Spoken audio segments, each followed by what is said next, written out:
வணக்கம் குழந்தைகளா. இன்று நாம் தமிழ் வகுப்பில் பார்க்க இருக்கும் பகுதி மெய் எழுத்தில் இல் இவ் இந்த இரண்டு எழுத்துக்களை நாம் இன்னைக்கு பார்க்க போகிறோம். இதுக்கு முந்தின வகுப்பில் நம்ம இக் இங் இச் இஞ்ச் இட் இன் இத் இந்த் இப் இம் இ இர் இது வரைக்கும் நாம் பார்த்தோம். இந்த எழுத்துக்களை வரக்கூடிய சொற்கள், படங்கள், இந்த எழுத்தை எப்படி எழுதணுன்ற முறை இதெல்லாம் நம்ம பார்த்தோம். இன்னைக்கு நாம் இல் இர் இந்த இரண்டு எழுத்துக்களை பார்க்க இருக்கிறோம். முதல்ல நாம் இந்த இல் எழுத்தை எப்படி எழுதணும்னு பார்க்கலாம். முதல்ல என்ன பண்ணணும்னா, கீழ்கோட்டில் ரெண்டாவது கோடு இருக்கு இல்லையா, அந்த ரெண்டாவது கோட்டில் ஒரு சிறிய வட்டம் போட்டுட்டு அதிலிருந்து இப்படி நம்ம ஏ போடுறோம் இல்லையா, அது போல தான் இப்படி ஒரு கொம்பு போட்டு அதை இடப்புறம் இருந்து வலப்புறம் நோக்கி ஒரு வளைவு போடணும். அந்த வளைவை மேல் கோட்டை தொடுற மாதிரி மேலே வரைக்கும் கொண்டு வந்து ஒரு புள்ளி வச்சோம்னா அது இல். இப்போ இந்த எழுத்தில் வரக்கூடிய சொற்கள், படங்கள் பார்க்கலாமா?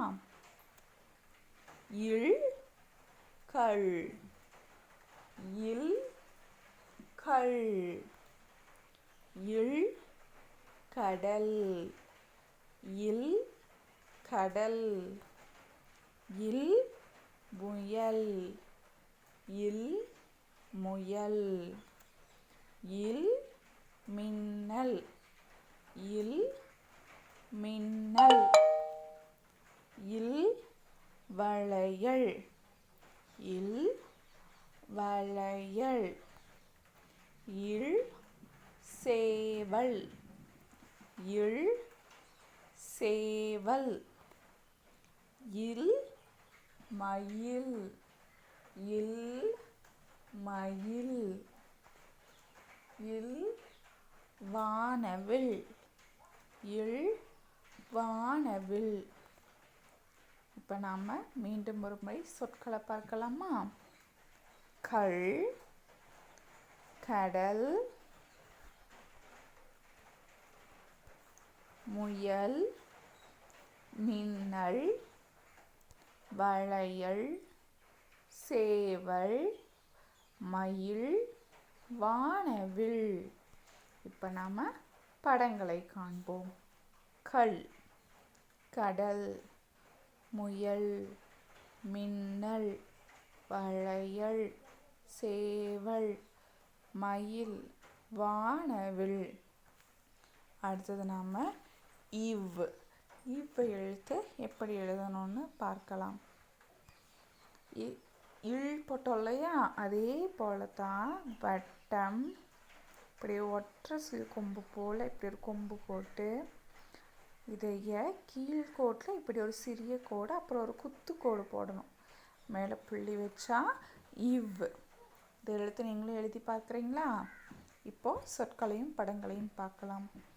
இவ் சவ்வரிசி, இவ் சவ்வரிசி, இவ் செவ்வந்தி, இவ் செவ்வந்தி, இவ் செவ்வாழை, இவ் செவ்வாழை, இவ் செவ்வானம், இவ் செவ்வானம், இவ் செவ்வகம், இவ் செவ்வகம், இவ் செவ்வரளி, இவ் செவ்வரளி.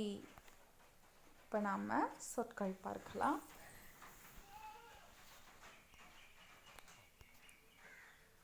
சவ்வரிசி, செவ்வந்தி, செவ்வாழை, செவ்வானம், செவ்வகம், செவ்வரளி.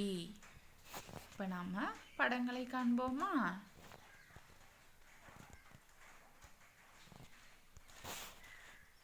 சவ்வரிசி, செவ்வந்தி, செவ்வாழை, செவ்வானம், செவ்வகம், செவ்வரளி. குழந்தைகளா, நீங்களும் வீட்டில் இந்த எழுத்துக்களை எழுதி பயிற்சி எடுங்க.